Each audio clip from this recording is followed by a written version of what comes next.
कृष्णा हरे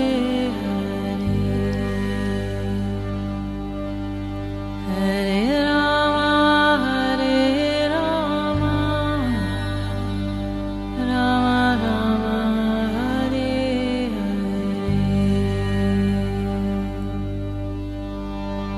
नमस्कार। रेडियो मानव रचना 107.8 पर शुरू हो चुका है कार्यक्रम आत्मदर्शन, जिसमें हम बात करते हैं प्रभु श्री कृष्ण की, उनकी लीलाओं की।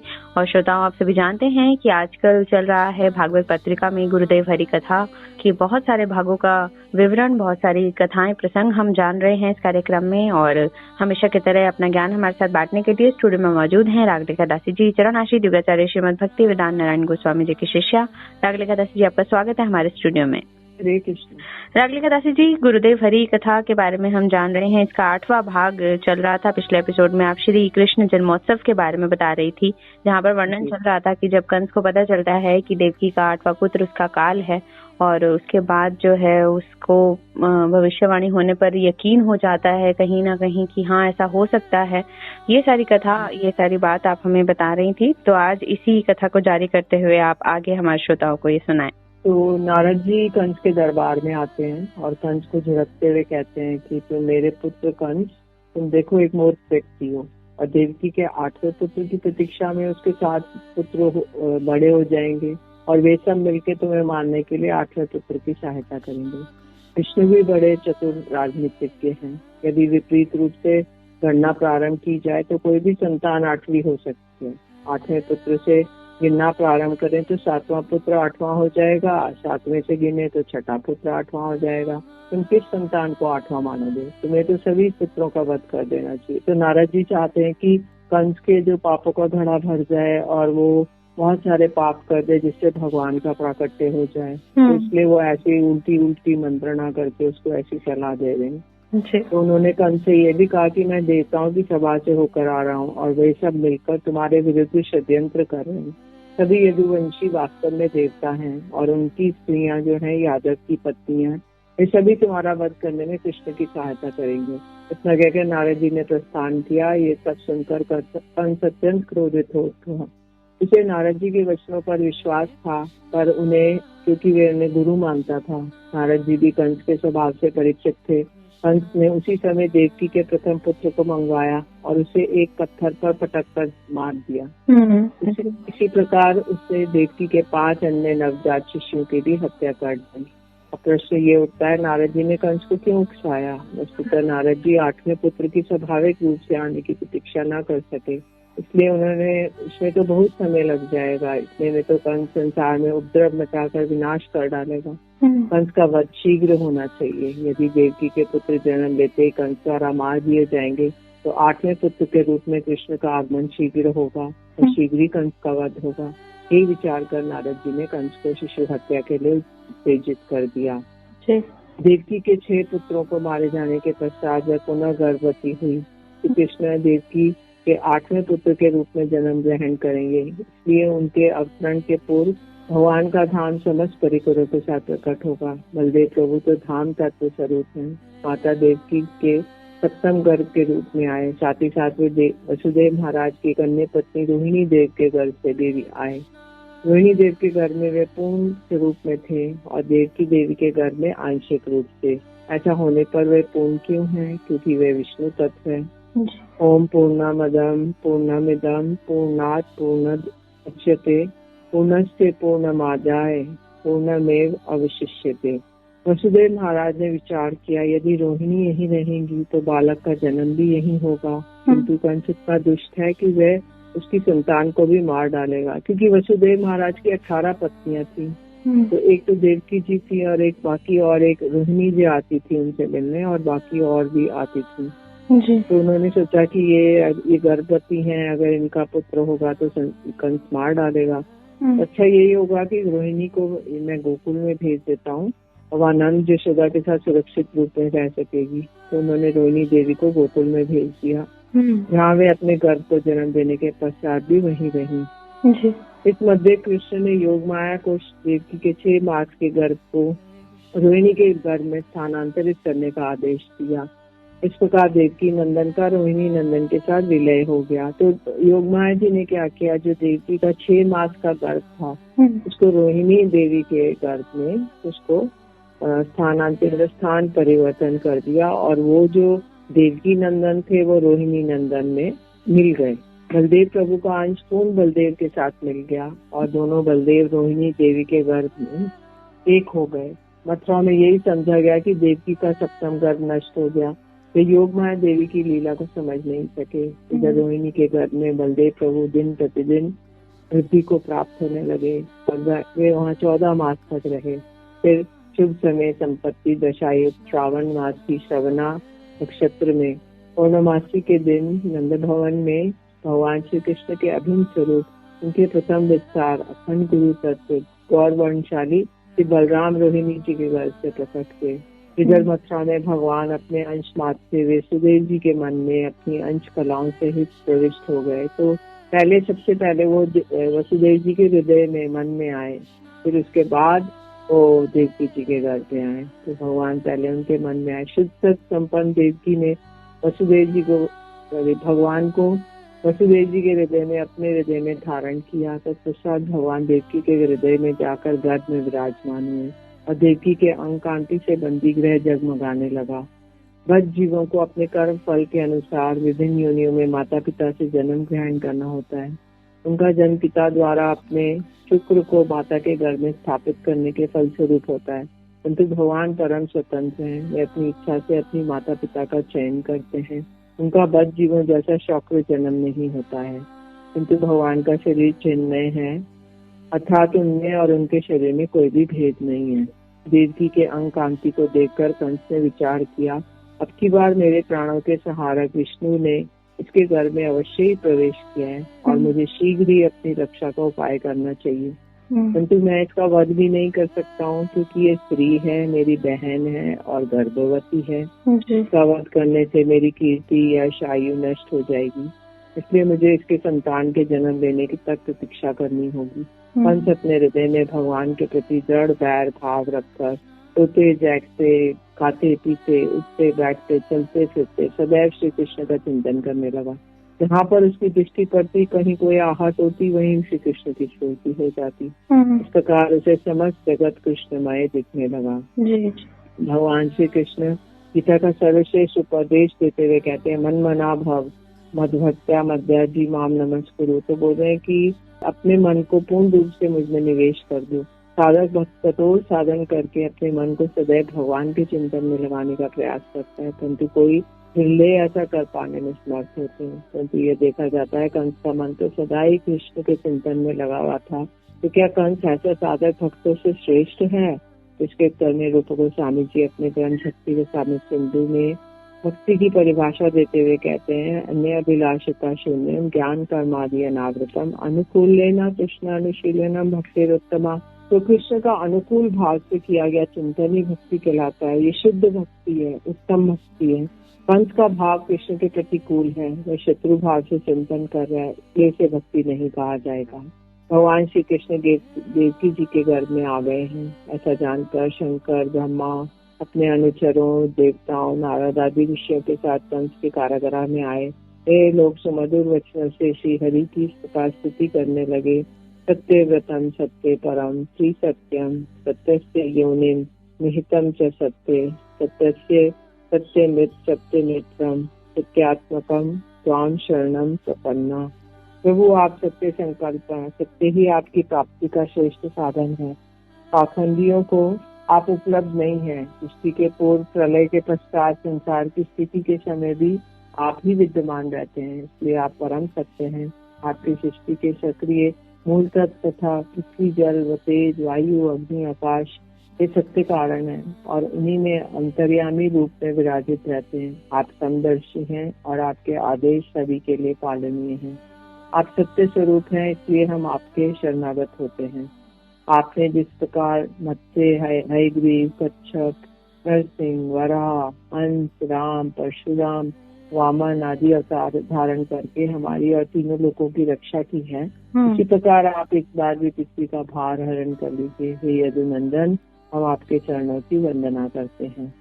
जी बिल्कुल, प्रभु के चरणों में ही जो है वो पूरी सृष्टि है और ये सब हम बहुत जानते हैं इस कार्यक्रम के माध्यम से, इन कथाओं प्रसंगों के माध्यम से कि प्रभु हरि के हाथ में ही पूरी सृष्टि है।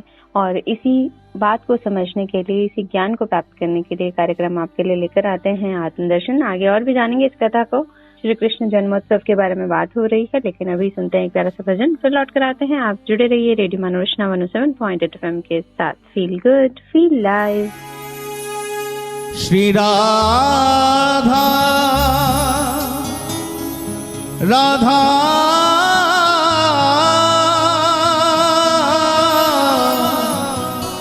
श्री राधा राधा श्री राधा। मेरी विनती यही है राधा रानी,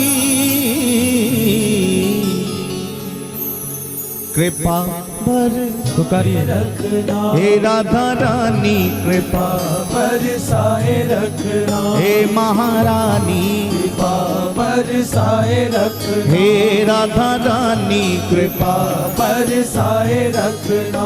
मुझे तेरा ही सहारा महारानी, मुझे तेरा ही सहारा महारानी, मुझे तेरा ही सहारा महारानी, मुझे तेरा ही सहारा महारानी। चरणों से लिपटाए रखना, कृपा बरसाए रखना कृपा बरसाए रखना हे राधा रानी, कृपा बरसाए रखना हे महारानी, कृपा बरसाए याद रखना, कन्हैया से मिलना है तो किशोरी जी के चरणों का आश्रय लेना ही पड़ेगा।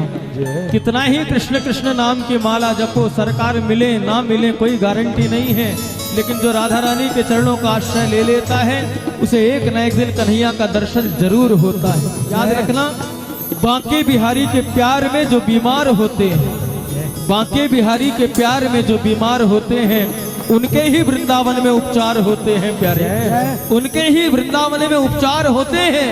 और राधा नाम की औषधि लेके जो घूमता है बरसाने की गलियों में, उन्हें ही एक दिन कन्हैया के दीदार होते हैं, कन्हैया के दीदार होते हैं प्यारे। कृपा बरसाए रखना, कृपा बरसाए रखना हे राधा रानी, कृपा बरसाए रखना हे महारानी, कृपा बरसाए रखना। मोहि तो भरोसो है तिहारो ही किशोरी राधे,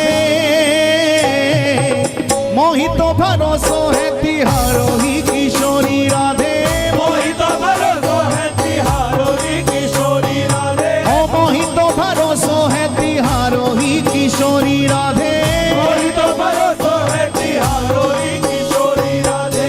हो जस अधम तुम ही एक जानत, हो जस अधम तुम ही एक जानत, और ना जान निहारोरी किशोरी राधे, और न जाने निहारोरी किशोरी राधे, और ना जान निहारोरी किशोरी राधे, और न जाने निहारोरी किशोरी राधे।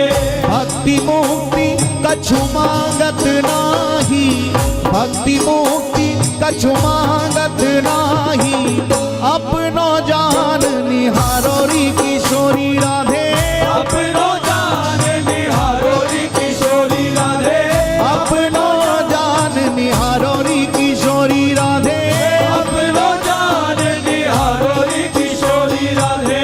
मुनि कह रहे अवकाश विषय को, मुनि कह रहे अवकाश विषय को, चार पदार्थ खारोरी किशोरी राधे, चार पदार्थ खारोरी किशोरी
बरसाए रखना, कृपा बरसाए रखना, हे राधा रानी कृपा बरसाए रखना, ओ मेरी विनती यही है राधा रानी, कृपा बरसाए रखना।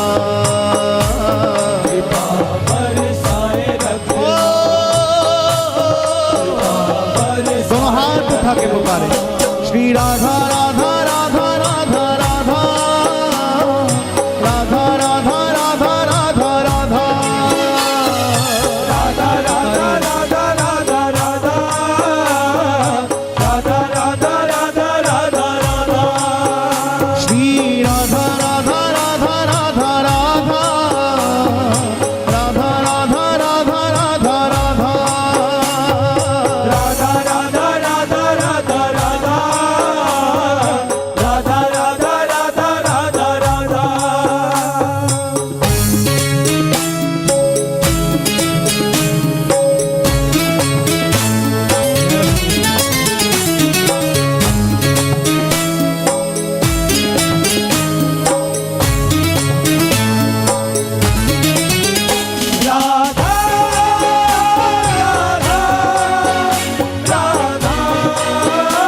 राधा।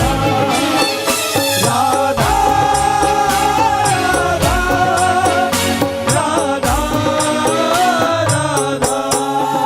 हो छोड़ दुनिया के झूठे नाते सारे, किशोरी तेरे दर पे आ गया, किशोरी तेरे दर पे आ गया, दर पे आ गया, किशोरी तेरे दर पे आ गया, दर पे आ गया। तेरे दर पे आ गया। छोड़ दुनिया के झूठे नाते सारे, किशोरी तेरे दर पे आ गया, किशोरी तेरे दर पे आ गया, किशोरी तेरे दर पे आ गया। मैंने तुमको पुकारा ब्रिजरानी, मैंने तुमको पुकारा ब्रिजरानी, मैंने तुमको पुकारा ब्रिजरानी, मैंने तुमको पुकारा ब्रिजरानी, के जग से बचाए रखना, कृपा बरसाए रखना, कृपा बरसाए रखना, हे राधा रानी, बरसाए रखना, हे महारानी, बरसाए रखना, मेरी विनती यही है राधा रानी, कृपा बरसाए रखना। कृपा बरसाए रखना। Hare Krishna,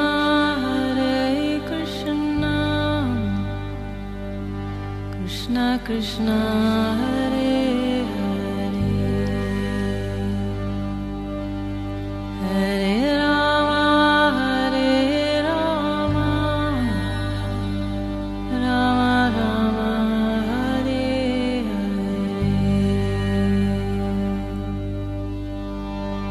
स्वागत है आप सभी का एक बार फिर रेडियो मनोरचना 107.8 पर। मैं हूं सरिता आपके साथ और कार्यक्रम आत्मदर्शन में बात हो रही है गुरुदेव हरि कथा के अंतर्गत श्री कृष्ण जन्मोत्सव की कि किस तरह से देवकी के जो 8वें पुत्र के रूप में जन्म लेने वाले हैं श्री कृष्ण और काल बनकर आ रहे हैं कंस का, ये कथा हम जान रहे हैं। जी रागले कथा से जी आगे इस कथा को जारी करें। जी देवकी जी के संबोधन करके उन्होंने कहा साक्षात भगवान आपकी कोख में पधारे हैं। देवता लोग कह रहे हैं अतः आप कंस से तनिक भी भयभीत न हो, क्योंकि आपके पुत्र शीघ्र ही उसका वध कर देंगे। स्तुति के पश्चात सभी देवतागण चले गए। अब समस्त शुभ गुणों से युक्त वैवस्वत मनवंतर के 28वें चतुर्युग के भाद्र मास के अंतर्गत कृष्ण पक्ष की अष्टमी तिथि बुधवार का दिन अर्धरात्रि में हर्षण नामक योग में दो स्पर्श रहित रोहिणी नक्षत्र था। निर्मल आकाश में सभी नक्षत्र ग्रह तारे शांत हो गए, सभी दिशाएं प्रसन्न थी। पृथ्वी पर समस्त गांव बस्तियां नगर मंगलमय हो रहे थे। खाने हीरा आदि रत्न प्रदान कर रही थी। सरोवर और नदियों का जल जो वर्षा के कारण मटमैला हुआ था वह निर्मल हो गया। रात्रि के समय भी सरोवरों में कमल खिल रहे थे। वन की वृक्षराशि रंग बिरंगे पुष्पों के गुच्छों से लद गई थी। कहीं कहीं पक्षी चहक रहे थे और कहीं भौरे पुष्पों का गुंजार कर रहे थे। पवित्र और शीतल वायु की गंध को वहन कर लोगों को अपने स्पर्श से आनंदित करती हुई मंद मंद गति से बह रही थी। ऐसा प्रतीत हो रहा था कि सर्वत्र वसंत ऋतु का साम्राज्य हो गया है। दूर प्रवास में गए पति के दीर्घ काल पश्चात गृह आगमन का समाचार पाकर पत्नी जैसे सुंदर श्रृंगार कर उनकी अगवानी करती है, वैसे ही पृथ्वी ने भी अपने पति श्री कृष्ण के स्वागत के लिए अपनी शोभा का विस्तार किया। ब्राह्मणों ने अग्निहोत्र की ना बुझने वाली अग्नियां जो कंस के अत्याचार से बुझ गई थी, वे स्वतः ही प्रज्वलित हो उठी। साधुओं का हृदय प्रसन्नता से पूरित हो गया। भगवान के आविर्भाव का समय आते ही देवताओं की धुंधुलियां अपने आप बजने लगी। किन्नर और गंधर्व मधुर स्वर में गाने लगे। सिद्ध और चारण भगवान के मंगलमय गुणों की स्तुति करने लगे। स्वर्ग में अप्सराएं नाचने लगी। देवता और ऋषि मुनि आनंद से भरकर पुष्प की वर्षा करने लगे। जलधर मेघ सागर के पास जाकर मंद मंद गर्जना करने लगे। अष्टमी के चंद्रमा के पूर्व दिशा में उदित होने के समय निशा के मध्य भाग में अंधकार के साम्राज्य के मध्य पूर्ण चंद्रमा के समान समस्त अवतारों के अवतारी भगवान श्री कृष्ण करके कंस के कारागार में आविर्भूत हुए। गोकुल में भी ठीक उसी समय कृष्ण ने अपने अनादिकाल से सिद्ध माता पिता श्री नंद यशोदा के गृह में यशोदा मैया के गर्भ से अपने परिपूर्णतम रूपी गोविंद स्वरूप से साधारण बालक की भांति जन्म लेकर उसी का गृह को आलोकित किया। उसके कुछ समय पश्चात योगमाया ने कृष्ण को अग्रज बनाकर यशोदा जी से जन्म ग्रहण किया। यमज संतान उत्पन्न होने पर ही प्रसव वेदना से अचेत यशोदा जी कुछ नहीं जान सकी। मतलब यमज माने जुड़वा संतान पैदा हुई तो यशोदा जी प्रसव पीड़ा से अचेत हो गई, मूर्छित हो गई। उधर कंस के कारागार में वसुदेव और देवकी के सम्मुख कृष्ण अपने चतुर्भुज नारायण रूप में प्रकट हुए। नव किशोर अवस्था, शीश पर बहुमूल्य मुकुट, समर संगों में बहुमूल्य आभूषण, चारों भुजाओं में शंख चक्र गदा पद्म, नव जल दर के समान श्यामल शरीर पर मनोहर पीताम्बर लहरा रहा है। वसुदेव और देवकी असीम आश्चर्य से भर गए और दोनों ने भगवान के चरणों में सिर झुका दिया। भगवान की स्तुति करने लगे। अपने माता पिता की स्तुति सुनकर उनमें वात्सल्य भाव उदित कराने के लिए भगवान कहने लगे, स्वयंभू मनवंतर में तुम दोनों कृष्णी और सतुपा थे। तुम दोनों ने 12,000 वर्ष देवताओं के वर्ष तक दुष्कृत तप किया। मैंने प्रसन्न होकर वर मांगने को कहा। तुम दोनों ने मेरे जैसा पुत्र मांगा। मैंने कहा मेरे जैसा तो केवल मैं ही हूँ, ये मैं ही तुम्हारे पुत्र रूप में आऊंगा। उस समय मैं कृष्णी गर्भ नाम से होकर तुम दोनों का पुत्र हुआ। फिर दूसरे जन्म में तुम अदिति कश्यप हुए और उस समय भी मैं उपेंद्र नाम से तुम्हारा पुत्र हुआ। शरीर छोटा होने के कारण मुझे लोग वामन कहते थे। अब तुम दोनों के तीसरे जन्म में मैं तुम्हारा पुत्र हुआ। इतना कहकर भगवान ने योग माया जी के प्रभाव का स्मरण कराया, जिसके द्वारा वसुदेव और देवकी का वात्सल्य भाव उदित हुआ। सद्यो बूढ़ो प्राकट शिशु। भगवान ने योग माया जी के प्रभाव से उनके देखते देखते साधारण शिशु का रूप धारण कर लिया। वसुदेव जी ने कहा, मुझे गोकुल ले जाओ। उन्होंने वसुदेव जी से कहा, मुझे गोकुल ले जाओ। तब उन्होंने भगवान की प्रेरणा से बाहर निकलने की इच्छा की।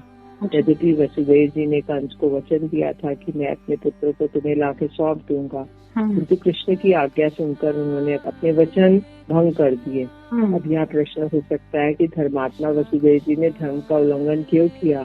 इसमें बोलते हैं कि कृष्ण के लिए किया गया पाप भी धर्म, कृष्ण के आदेश का पालन करना ही यथार्थ धर्म है। इसी समय योग माया जी ने द्वारपालों और पूर्ववासियों को गंभीर निद्रा में अचेतन कर दिया।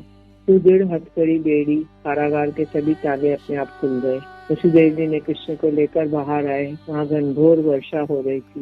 वर्षा की रक्षा के लिए बलदेव प्रभु ने अपने अनंत रूप में विराट और सहस्त्र फनों से भी वसुदेव और शिशु कृष्ण को ढक दिया। वे अलक्षित रूप से वसुदेव जी के पीछे पीछे चलते रहे।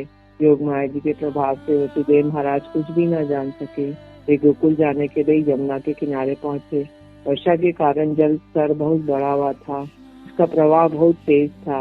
उस नन्हे शिशु के साथ यमुना पार करना संभव लग रहा था उन्हें। वसुदेव जी वही विचार करने लगे, क्या करूं। इसी समय योगमाया देवी एक श्रृगाल का रूप धारण करके असमंजस में पड़े वसुदेव जी के सामने यमुना पार करने लगी। एक लोमड़ी का ये देखकर उन्होंने सोचा, अहो पानी इतना गहरा नहीं है, यदि ये श्रृंगार यमुना पार कर सकता है तो मैं भी सहज ही रूप में पार कर लूंगा। उन्होंने शिशु को अपने सिर पर रख लिया और यमुना पार करने का प्रयास करने लगे। वर्षा अभी भी हो रही थी और बिजली भी कड़क रही थी। जल में उतरते ही जल गहरा होता गया, उसका स्तर बढ़ने लगा। क्योंकि जमुना जी अपने प्रभु के चरण स्पर्श करना चाहती थी, जब वसुदेव जी पानी में डूबने लगे, कृष्ण ने सोचा कि मेरे पिताजी को बहुत कठिनाई हो रही है, अतः उन्होंने अपने चरण उठाकर जमुना जी को स्पर्श करा दिया। जमुना जी संतुष्ट हो गई और उनका जल स्तर उतर गया और उन्होंने मार्ग दे दिया। वसुदेव जी गोकुल पहुंच गए। नंद भवन में सभी ग्रहवासी निद्रा में अचेत थे। कृतिका ग्रह में यशोदा माँ के साथ में लेटे हुए यशोदा नंदन को वसुदेव जी ने नहीं देखा।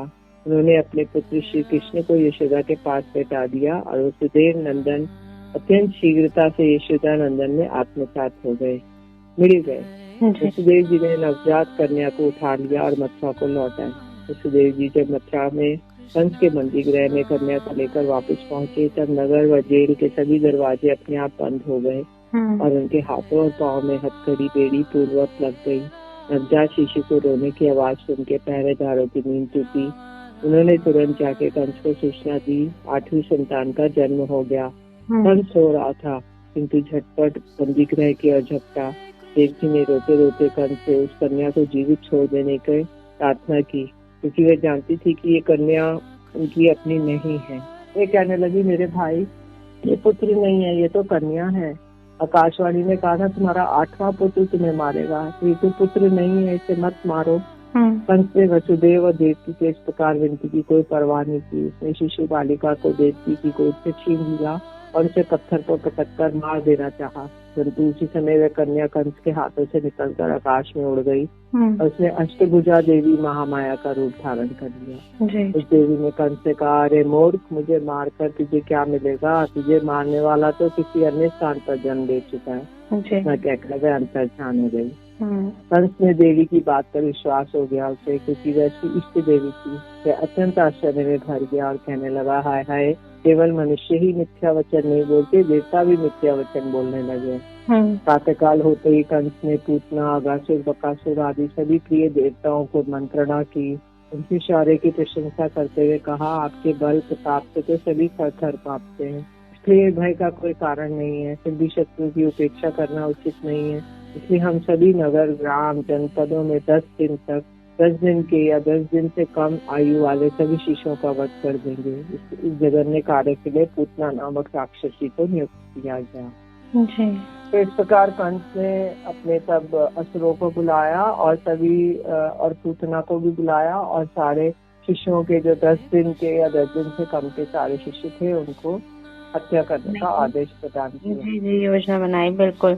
तो श्री कृष्ण का जन्म हो चुका है, श्री कृष्ण जन्मोत्सव की बात हो रही है और किस तरह से वो कंस का वध करते हैं, ये कथा हम आगे जानेंगे रागलिका दासी जी से कि क्या क्या प्रयत्न किए कंस ने श्री कृष्ण को मारने के लिए, लेकिन वो सफल नहीं हुआ। ये सारी कथा हम जानेंगे आगे, लेकिन अभी के लिए बस इतना ही। आज के लिए रागलिका दासी जी आपका बहुत बहुत शुक्रिया हमारे स्टूडियो में आने के लिए।